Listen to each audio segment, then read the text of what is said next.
Hello everybody, welcome back to the channel. I'm Dual666, Joni if you know me for reals. Welcome back to, you got another update here, and as I promised, it's going to be an all 1960s slasher update. I get it, slashers weren't exactly like an established thing yet, but there's a lot of proto-slashers and stuff to talk about today. All definitely slasher films from the 60s, some way or another, others more than others for sure. But yeah. You know how we like to do it here. First, I'm going to introduce you to the music for today. I don't know if you can see it. These are the boys in Haunter. Really sick, like, bestial metal punk. Sort of similar to Deathspell as well, but, like, they kind of go for the lo-fi shit a little more, too. A little thrashier, a little punkier. They're good shit. As you can see, they got a pretty cool, spooky intro that I thought would work really well today. So, yeah, I'm going to turn it down just a little so we can get to the update. You guys know how I like to do it here. So, all you stoners, cheers. If you can hear it in my voice, guys, I'm pretty sick right now. Probably shouldn't be smoking, but yeah, we'll be alright. Cheers, everybody.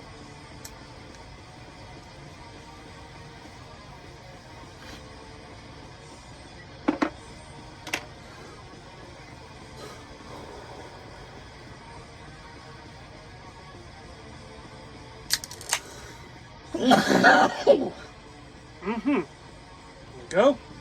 All right, and all you alkies out there, we got some Sierra Nevada Oktoberfest.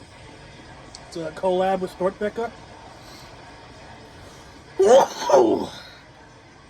Let's wet the whistle a little. Cheers, everybody.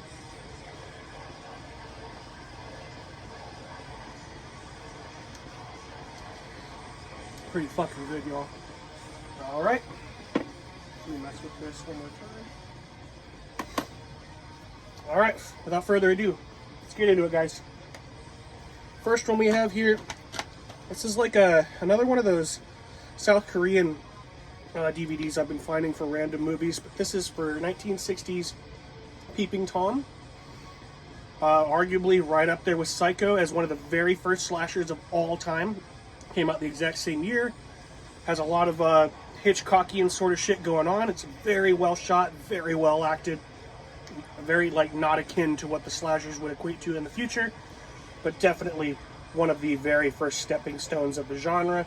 Can't believe it's taken me till now to acquire a copy, and I actually have never even seen it until I recently acquired this, so yeah, this is just a really, really good movie. It's kind of long, a little drawn out. Like I said, it's much more of a psychodrama akin to, like, Psycho, or much more like, you know, Hitchcockian sort of shit. But definitely laying the foundation for what would later become the genre as a whole. So definitely check this out. This is so damn good. I'm sure there's more, I'm sure there's like a lot more accessible versions of this. Like I said, this is just like a South Korean DVD, Region 0. I'm willing to bet that there's way better editions of it out there. I'll probably end up upgrading eventually, but yeah, super, super solid film. Definitely check that out if you haven't. Here, that doesn't look stable. Where are we going to put it? Okay, I just moved this shit. Put it all right here. Okay. I'm going to keep on going, y'all. Next up, we have Violent Midnight from 1963. This is also much more of a psychodrama. I definitely am getting a lot of, like, beatnik, late 50s vibes. Like, this reminds me a lot tone-wise to like something like A Bucket of Blood or something like that, man. So yeah, you're definitely getting some psychodrama vibes heavy here, but the slasher shit here is like chef's kiss. Like, a lot of tropes developed with this film here, and yeah, I really, really enjoyed it. I believe I have it under its other title, Psychomania. But no, that's not even what it is it? I feel like Psychomania is like a motorcycle gang movie, but I don't know. I believe this has another title, and I think I have it under that title in like a multi-pack somewhere. But wanted to talk about it again in specific because talking about 60s slashers, here we are. This is definitely one of the better ones. Just as the other decades seem to go, the earlier part of the decade always seems to shine through and be a bit better than the latter half. So yeah, that's kind of how it is here. This is really good. Definitely a lot drier than modern slashers, so go into it with that. But a lot of the tropes and stylistic sort of stuff was established with films like this. Violent Midnight, y'all. Really cool. And that's a really nice Dark Sky release of it. Okay, next up we have a Sinister Cinema DVD. We have, I know it says it in Italian here, but this is The Murder Clinic. This is a 1966 slasher sort of giallo deal. It definitely muddles the line between the two. Like, there's a lot of giallo elements present here, but there's a lot of slasher elements present as well. I just, you know, I'm going to be doing a giallo update in the new year. And I just felt like I took another title out of this update that I thought was like straight up giallo. Like, it is just a straight up giallo. But this one I felt had enough just straight up slasher elements that I wanted to include it here for this update because, wait, we're here in the 60s, y'all, like I said. So, yeah, this one has a lot of, like, really good gore and stuff. There's some fun kills here. There's a little bit of whodunit shit going on. Like, more so, it's not as stylistic as I would say most giallos were, which makes me feel like it's more of a slasher. I don't know, maybe it just needs to be cleaned up. Because, yeah, this is a pretty beat release. The video and audio is pretty bad, but you know, it is what it is. I really enjoy this. I've watched this quite a few times since I got it. Okay, from 1967, from the Godfather of Gore, we have Herschel Gordon Lewis's The Gruesome Twosome from Something Weird Video.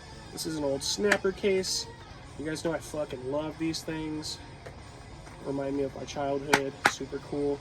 This is one I had never seen from him until recently.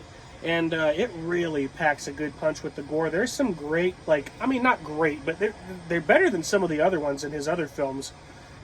Specifically, like, this movie is about peeling scalps off and shit, and quite a bit of that happens. So, yeah, it's pretty graphic if you're not really ready for that. I wouldn't say it's one of his best, but you can't really go wrong with Herschel Gordon Lewis.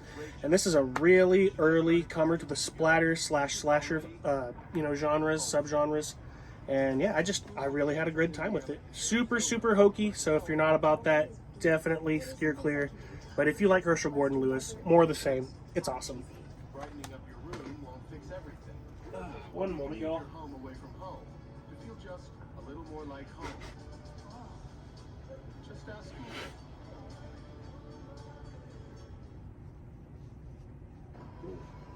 I did mention I'm sick, y'all, so hang in there with me. I wanted to get you guys this update because I'm going to be pretty busy till the end of the month. Got a lot going on in my life right now, music-wise and personal-wise. So, yeah, going to try and bump out that fucking VHS update still, but don't hate me if it ends up coming in September, y'all. All right, I'm going to keep on going here. What do we got next? We have some Andy Milligan next. Double feature from Andy Milligan. Both from 1968. The Ghastly ones and Seeds of Sin. Both of these are pretty horrible. What I can say is that if you're into like nudie flicks, this is exactly up your alley. There's just so much sleazy, full frontal, all sorts of shit going on. Like, there's a lot of bumping and grinding completely naked and just, wow, there's a lot of shit, like graphic fucking sexuality in this fucking film. Like, way more than they would ever show nowadays. Like, it's basically softcore porn for a lot of the film. And then a few decent kills in both movies, actually. You gotta give it up. Like, there's actually a few solid kills in both movies. Like, I wouldn't say a few in each, just a few between the two. So for that reason, I don't know if I could really truly recommend these Andy Milligan films. But if you're a diehard of the slasher genre and you want to see a really, really, really early micro-budgety precursor to what the genre would become, this is definitely some shit you need to cover. So yeah, check it out if you must. Also by Something Weird Video. Didn't even realize that till now. Super cool. Here. Okay, next one we have here. This is a Televista Incorporated DVD from 2007. More of the same as the Andy Milligan stuff. Who made this? This movie was directed by Byron Mabe? Yeah, I think that's his name. The Bushwacker from 1968 as well. I don't know, man. Like, as you get towards the end of the 60s, things started getting extremely, extremely erotic. And, yeah, this is really just like a grindhouse sleaze fest as well.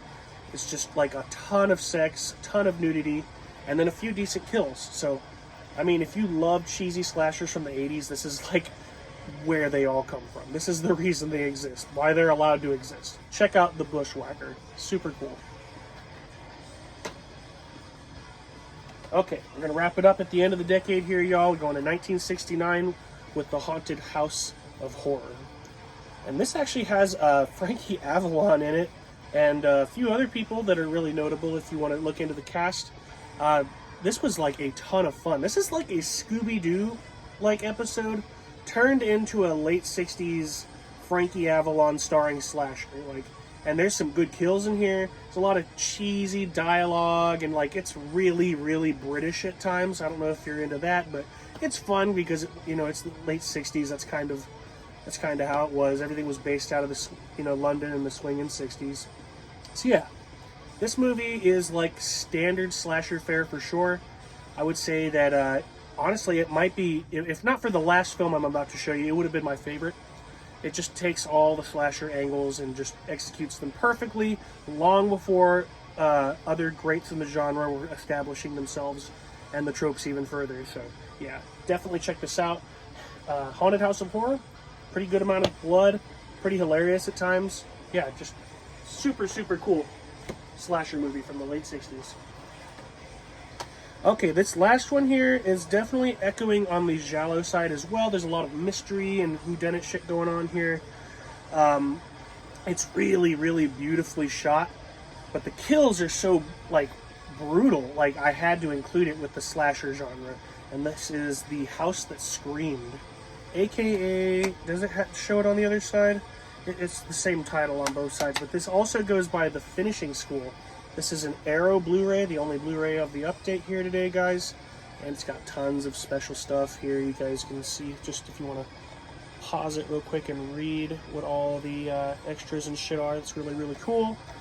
Yeah, dude, The House That Screamed. This is like a really, really stylishly shot giallo slasher. Like, there's a lot of giallo shit going on here. There's a lot of, like, what I would assume is influence to Suspiria, because Suspiria is such a similar film to this. Like, there's some weird supernatural shit going on in Suspiria that like sets it apart from this film, but this is just a psychological nightmare. And there's a lot of scenes that are really, really similar that I imagine Dario had to have seen and had taken some influence from, because it's just so damn similar and so damn well shot.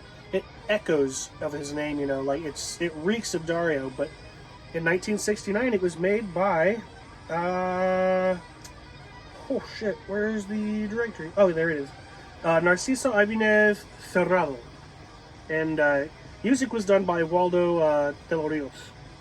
So yeah, super, super cool movie. The score is fantastic. Really, really beautiful score. Not cheesy at all, like just a really beautiful score. The acting is absolutely phenomenal, and the effects in this movie are really, really good as well. Like, direct precursor to, like, Tom Savini shit, for sure. Like, there's some really, really gnarly fucking kills in this movie for 1969, and it's just so clean because of Arrow. The film looks fantastic. It sounds fantastic. There's a secondary cut under the Finishing School name that's actually a lot more extended.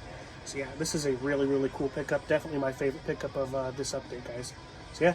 That's going to close it out, y'all. And yeah, I'm just gonna hopefully turn out that VHS update for you guys. I told you I was gonna do it this month. We'll see. If not now, then, you know, very early September. I've already got a few things watched, so there's no excuse anymore. But yeah, really, really busy with music as well. Still got a lot going on that front. More news, you know, coming as it develops. Yeah, definitely go check out the boys at Haunter.